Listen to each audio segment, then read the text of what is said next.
Today I'm going to talk about loading a bobbin. So whether you got a home sewing machine or you have an industrial sewing machine, I'm going to go over some of the different types of bobbins and bobbin cases. I've got several examples here. I'm going to go over all of them. And so hopefully by the end of this video, you'll be able to load your bobbin into your machine. Here's a bobbin case out of a domestic machine or a home machine. And here is a bobbin case out of an industrial. They look pretty much the same. One's bigger than the other, but you can see they have the same parts. They have a similar opening in the top. This one's a little different, but here are the leaf springs. They each have the 2 screws. They both have the line where the thread goes through. The spring is in the same direction on both of these.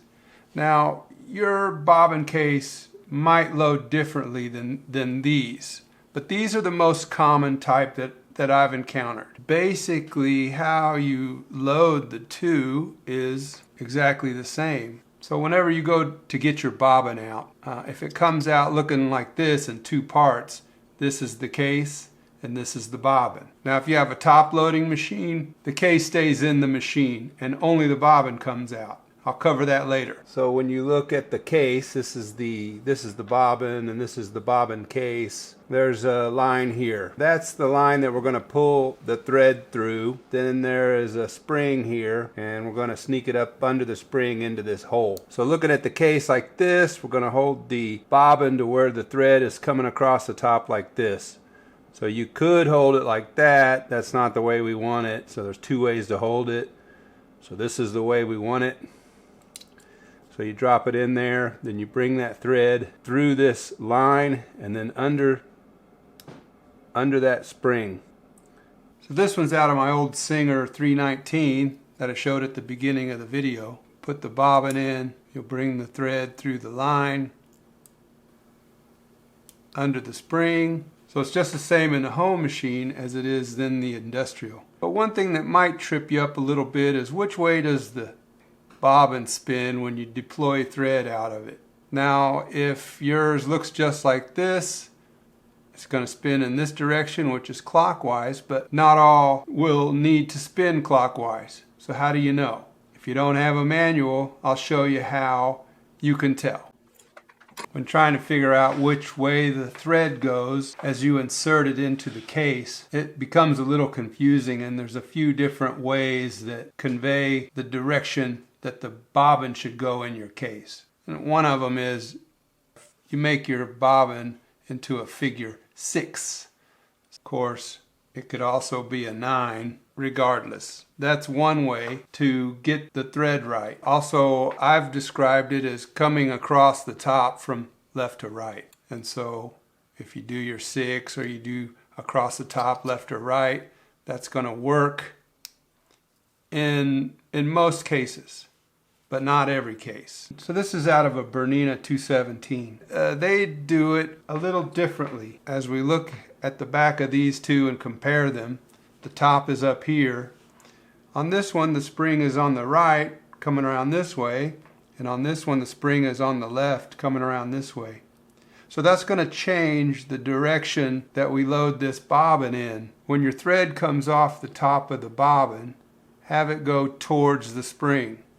And now the spring's over here on this side, okay, and then we can put that in. And so when the thread is deployed, it comes out in this direction. But you can see that the top of the bobbin moves in the opposite direction that the thread does. So you want the thread deployment to run counter to the direction at the top of the bobbin. So we'll lay that right there. So now I'll go back to this one. Because the spring is on this side, I'm going to hold this bobbin so that the thread is going towards the spring. Go ahead and complete and get it up under the spring. Now it's coming under the spring like this, so the thread comes out from beneath the spring in this direction.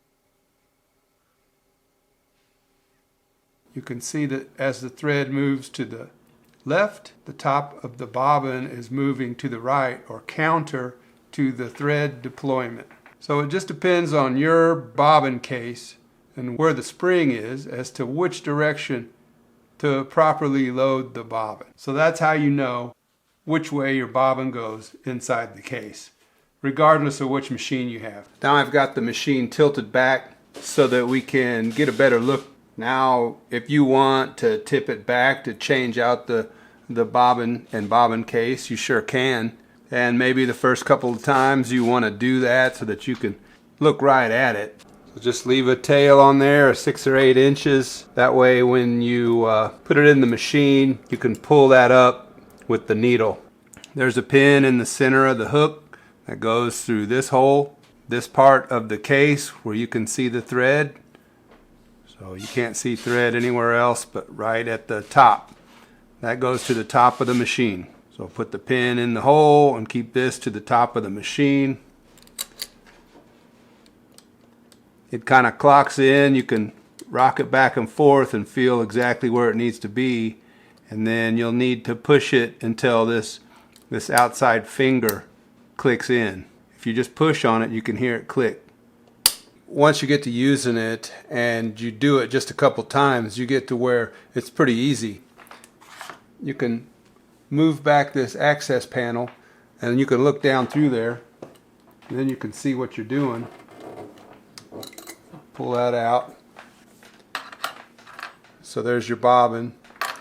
Once you install your bobbin and you pull that out, of course that's going to hold it in, and then just look down through here as you put it back in.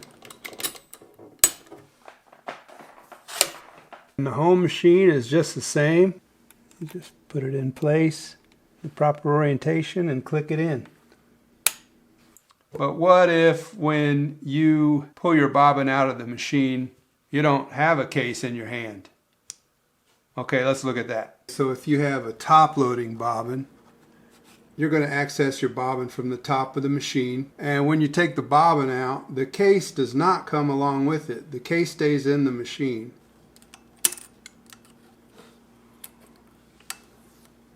When you get your bobbin out, all you get is a bobbin. You don't have a case in your hand. The case is in the machine. So we'll need to do the part where you get the thread under the tension spring while it's in the machine. Hold your bobbin with the thread coming across the bottom like this from left to right.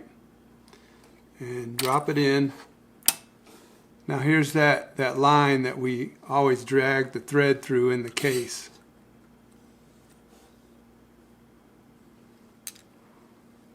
Now we need to get this thread underneath the spring, which is right here. It's a little tough to see.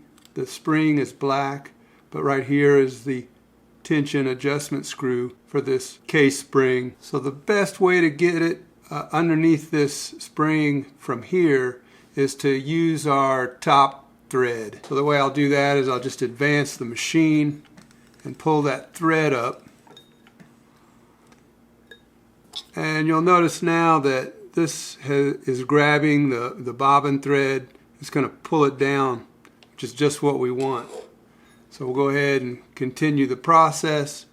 Bring the bobbin thread up. Now that it's up, grab the bobbin thread. Hold the bobbin and pull the bobbin thread. It's going to pull that thread down into the spring.